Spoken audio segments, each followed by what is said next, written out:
Welcome back. You're watching To The Point. Goa Chief Minister Manohar Parrikkar's decision to send 6 legislators to Brazil on a study tour to watch the World Cup has created an enormous controversy. Is this just a junket? Does it undermine Prime Minister Modi's claim that eliminating poverty is his first priority? And does today's hasty decision to make the MLAs pay for themselves only prove the worst doubts? With me to discuss this developing situation is former world billiards champion Michael Ferreira, Headline Today's consulting sports editor Boria Majumdar, BJP spokesperson Shaina NC, and Congress spokesman Anand Gadgil. Michael Ferreira, before we discuss the question of payment, and I promise I'll come to it in a fairly substantial way in a moment's time, is it fitting for the Chief Minister of Goa to send 6 ministers and MLAs to the World Cup in Brazil to study event management? Or is that just a poor disguise for what is actually a junket? You know, Karan, when I first read about this, I was torn between curling my lip in cynical disdain and laughing. I mean, this is ridiculous. We are told that the days of free lunches are over, but obviously that is a misconception. We Indians love junkets. We love freebies. And on the wave of this tremendous electoral success, people have jumped in with both feet. I think it's absolutely absurd what went on. Boria Majumdar, if it is genuinely a study trip to study event management, should it not have comprised officials and management experts rather than ministers and MLAs? And secondly, should the trip not have happened when Brazil was actually preparing for the World Cup rather than when it's hosting the World Cup? You've taken the words out of my mouth, Karan. I mean, if you have to study a mega event, you study the mega event 3 years leading to the World Cup. You don't need to study anything today. You will not have access to the venues. You will not have access to the officials. You will not have access to anybody because everyone is busy delivering the competition, whether good or bad. And we know that Brazil has been in shambles. There are problems with stadia building. There are problems with infrastructure, construction debts, so many similarities with the Commonwealth Games. You know, I have researched the history of Indian sport extensively, and having met several government officials, I can tell you from past experience that I said, you all have had this tradition of sending babus, sending ministers to several mega events in the past. Can you please give me whatever research they have done in terms of material so that I can use them in my research? Believe you me, the result was not a single chit of paper exists. So this is clearly a junket. I'm just a little surprised. Why is it that you've got to, sort of try and camouflage it under the guise of an educational trip? Because if it's an educational trip, you've failed already. Even before the trip has begun, the result is you've not passed, you failed. Now, Anand Gadgil, the first bizarre point is that last night on television, Manohar Parrikar, the Chief Minister of Goa, not only defended the trip, but he also defended the fact that the state exchequer was using public funds to pay for it. And then he went on to claim that the ministers were sports enthusiasts and actual football players themselves, and therefore the right choice of people to be sent. Do you believe this incident has actually damaged Manohar Parrikar's credibility in a very real personal sense? Because just a few weeks ago, people were speculating Mr. Modi might actually bring him to Delhi and give him a very major portfolio in the central government. See, first of all, we had decided to give chance to this government at Delhi, central government. We had decided not to criticize them right from the first day. But unfortunately, right from the first day, the events are such that we are left with no option. I agree with you because some of the points have already, which I was going to say, already said. But let us try to understand how this is done. No Arjun awardee who wanted to accompany this delegation, their name is not included. Secondly, one can understand if the sports minister was to go. But last year in November 13, the file was moved by sports minister.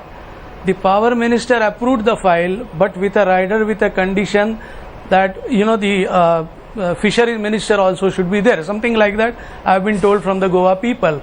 Now I fail to understand what is power minister going to do in Brazil. What is fisheries minister going to do in Brazil? This sounds fishy.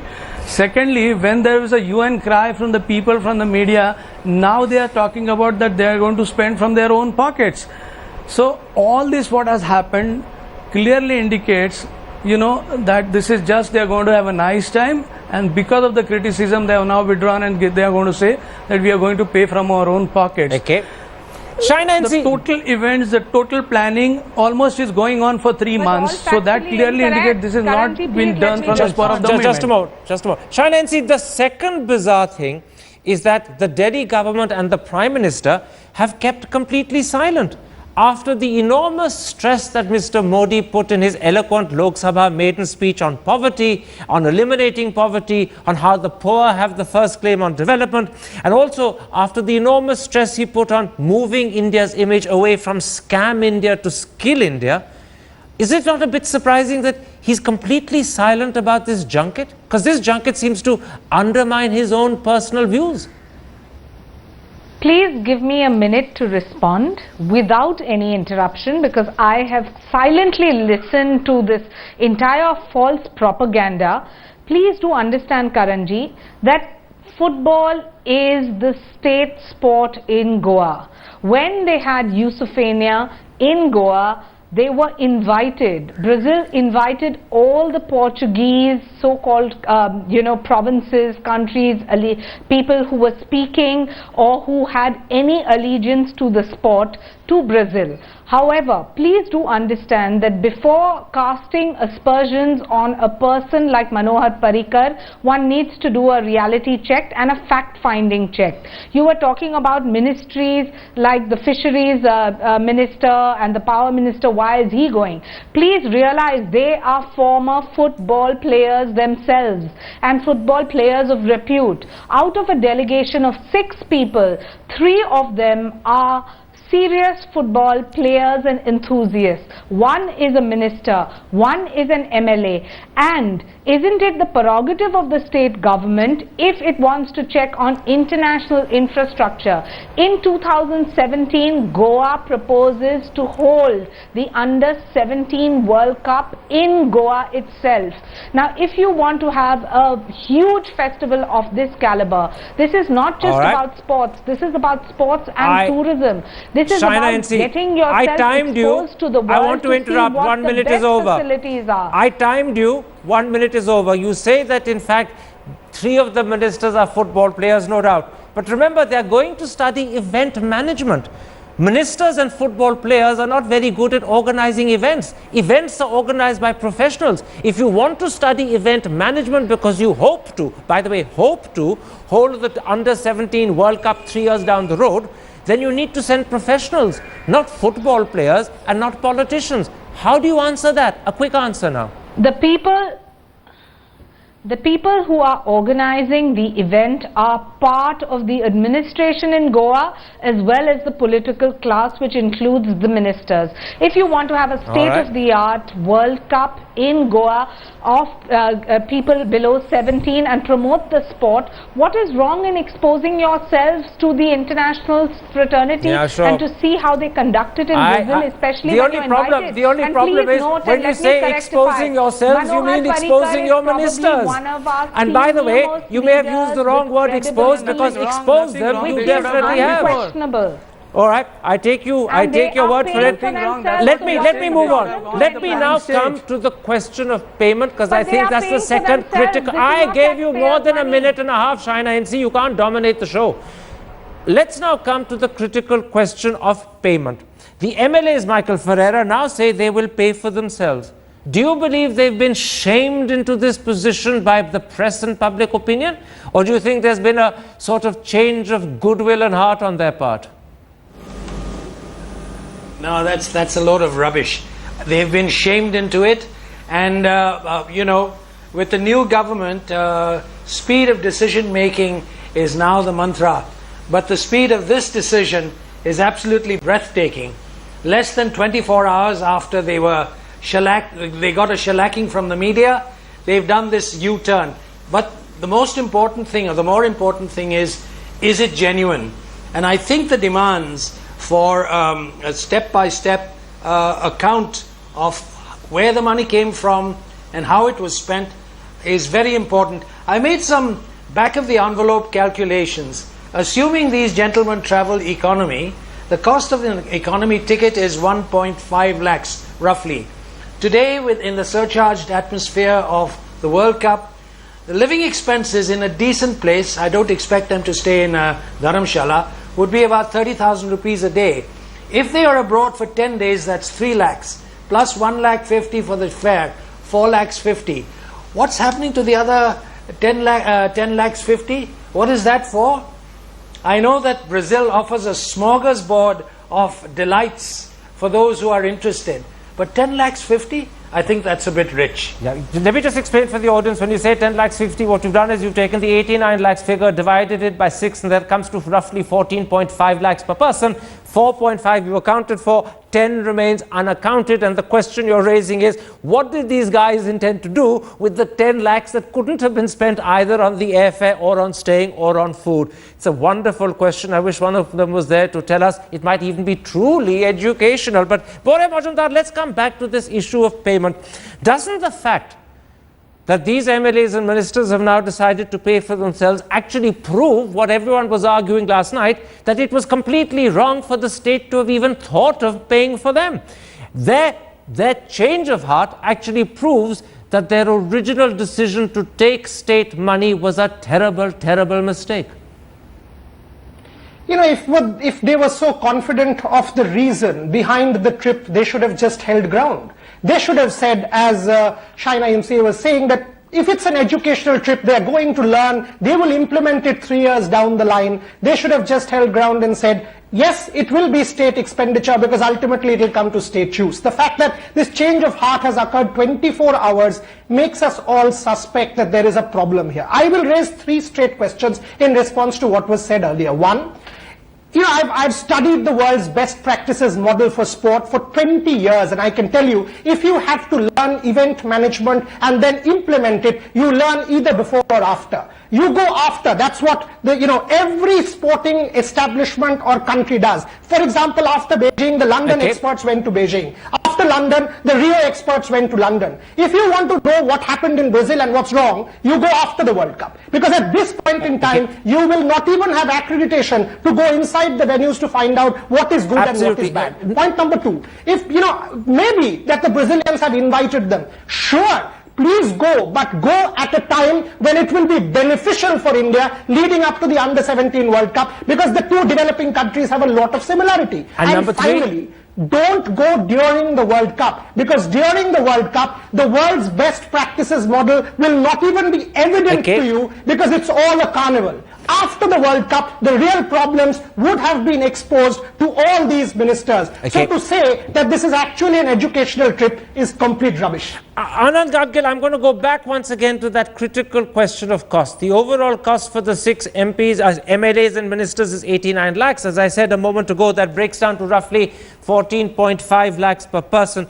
Now that they claim they're going to pay for themselves, can MLAs and ministers afford a figure as large as 14.5 lakhs? Or do you believe that the government will arm twist some business house or the other and ensure that in some surrogate form that business house picks up the tab? So what I'm really asking is this: will these people actually genuinely be paying 14.5 lakhs per person, or will some business house be arm twisted into picking up the bill? The best way to look at this is when they file their income tax return for the next financial year.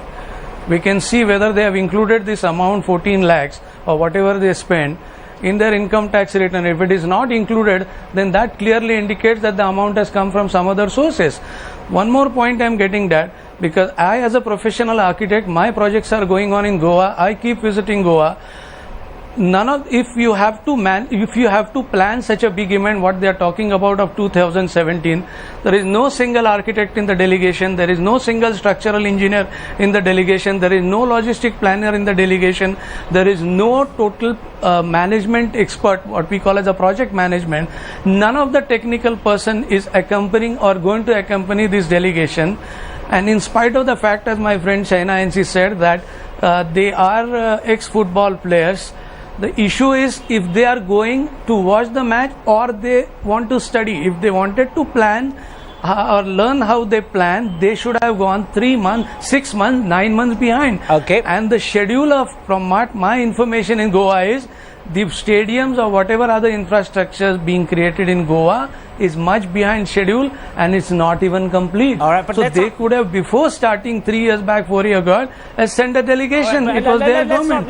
One more point I want to make. Very quickly. You only let me just say one thing. Yes, in one line, what you said, I'm just repeating. I'm really surprised to see that the Honorable Prime Minister is keeping mum. We were criticized for being Dr. Manmohan Singh as a silent Prime Minister. Okay. But this Prime Minister kept silent on Smriti Irani issue. This Prime Minister keeping silent on this Goa issue. Don't broaden this discussion to cover everything, because then we lose focus. But I take your point that you believe that the Prime Minister should have spoken out. Let me bring in China NC, and I'm going to flip. No, just a moment. Let me ask you the question before you start answering. You don't know what you're answering at the moment. Let me flip the question. I'm going to put it like this.